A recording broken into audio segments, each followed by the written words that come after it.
Programme صبح پاکستان کے سلسلے ٹورسٹ گائیڈ میں آج شاہجہاں مسجد ٹھٹے کے متعلق بیانیہ فیچر پیش خدمت ہے. پیشکش ہے ریڈیو پاکستان حیدرآباد.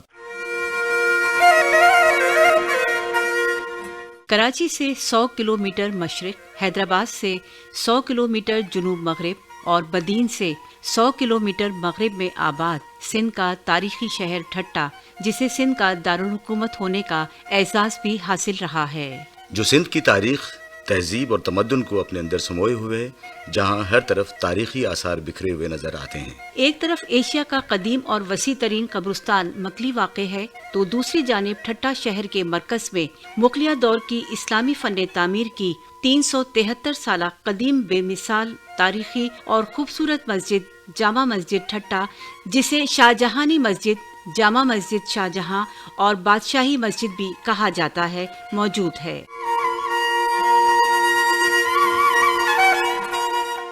اس عظیم مسجد کو مغل بادشاہ شاہجہاں نے 1647 سے 1649 کے عرصے میں تعمیر کروایا، جبکہ مسجد کے لیے یہ جگہ 1644 میں وقف کی گئی ہے. یہ مسجد مغل بادشاہ کی جانب سے سندھ کے رہنے والوں کی مہمان نوازی کو سراہتے ہوئے تحفتاً تعمیر کی گئی تھی.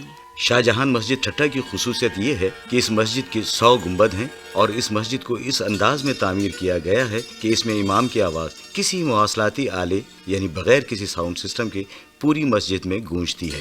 اسے دنیا کی دیگر مساجد سے منفرد بناتی ہے. جامع مسجد ٹھٹا کی کاشی کاری دیدہ زیب اور انتہائی دل فریب ہے، جو حیرت انگیز طور پر دعوت نظارہ دیتی ہے اور اسے دیگر عمارات سے ممتاز کرتی ہے. عمارت کے گنبد فن تعمیر کا حسین نمونہ ہے. اس مسجد کی تعمیر میں سرخ اینٹیں اور نیلے ٹائلز استعمال کیے گئے ہیں. یہ حالہ سے منگوائے گئے تھے، جو سندھ کی قدیم تہذیب کے عکاس ہیں. معروف محقق یوسف بخاری کے مطابق ابو البقا نے یہ مسجد شاہجہاں کے حکم پر اس زمانے میں تعمیر کرنا شروع کی جب وہ دوسری مرتبہ ٹھٹے کے ناظم مقرر ہوئے. اس مسجد کی تعمیر 1647 سے شروع ہو کر 1649 میں پایہ تکمیل کو پہنچی. مغل طرز تعمیر کا یہ شاہکار جامع مسجد 4 سال میں تعمیر ہوئی.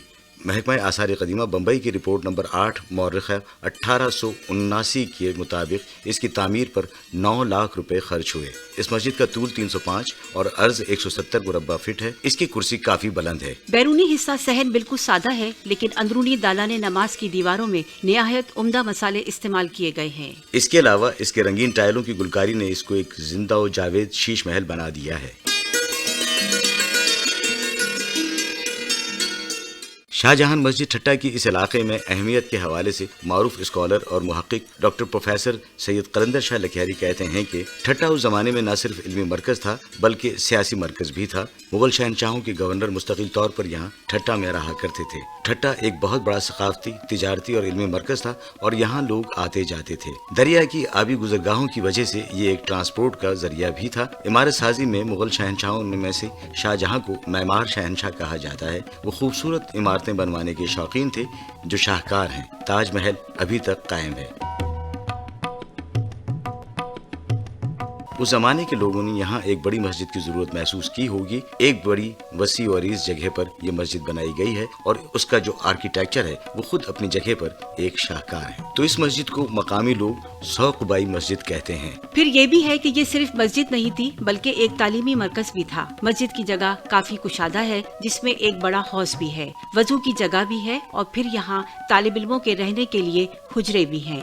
باہر سے بچے بھی یہاں پڑھنے آتے تھے اور درس و تدریس بھی ہوتی تھی. تو اس طرح سے یہ مسجد کئی طرح سے خاص ہے. ٹھٹا کی حیثیت اب بھی وہی ہے جو پہلے ہوا کرتی تھی. پہلے بہت زیادہ تھی لیکن اب بھی اس کی حیثیت کم نہیں ہوئی ہے. شہرائے آفاق جامع مسجد ٹھٹا کی زیارت کے لیے لوگ نہ صرف پاکستان بلکہ پوری دنیا سے یہاں آتے ہیں. یہاں آئے ہوئے لوگوں نے اپنے جذبات کا اظہار کچھ یوں کیا ہے. خرم بھٹی، میں نابشاہ سے. بہت ایک دل فریب سا موسم محسوس ہو رہا ہے. بہت فن تعمیر کا مظاہرہ بھی کیا گیا ہے. بہت اچھی مسجد بنی ہوئی ہے اس وقت کی. تو آج کل میں یہ عجائبات میں ہی شمار ہوگی. اسی مسجد کو دیکھ کر ہی لوگوں کو بس ہم اپنی قوم کو یہی میسج دیں گے کہ اپنا جو آپ کا ورثہ ہے اس کو سنبھال کے رکھیں، توڑے پھوڑے نہیں اس کو. گورنمنٹ سے بھی یہی اپیل ہے ہماری کہ اس کو جیسی ہے ویسی رکھیں. عبدالسلام جی میں لاکھنؤ سے یہاں گھومنے آیا ہوں، دیکھنے آیا ہوں. لوگوں نے کہا تھا یہ مسجد بہت اچھی ہے، اس کے حوالے سے میں نے سوچا کہ میں بھی جا کے گھوم کے آؤں، بس واقعی ویسی ہے یا نہیں ہے. اب جہاں جیسے سنا تھا، کتابوں میں پڑھا تھا، یہاں یہ گنبد ہے، اتنے گنبد ہے اور بہت تعمیر کی نئی چیز ہے، اس دور کی بنی ہوئی ہے. اور اب جب جائیں گے تو وہی مزہ آپ کو نظر آئے گا. واقعی جب میں یہاں آیا تو مجھے وہی سکون محسوس ہو رہا ہے. دلکش نظارے یہاں پہ ہیں. شاہجہان مسجد ٹھٹہ اب بھی اپنی اصل حالت میں موجود ہے. ضرورت اس امر کی ہے کہ اس عظیم ورثے کو بچانے کے لیے اس کی تزئین و آرائش اور اس کی دیکھ بھال پر خصوصی توجہ دی جائے تاکہ یہ عظیم شاہکار مسجد آئندہ آنے والی نسلوں کے لیے محفوظ رہ سکے. اور تاریخ و تمدن کو پڑھنے والے لوگ یہاں آ کر ہمارے اسلامی تشخص کی اس عظیم مثال کو دیکھ سکیں.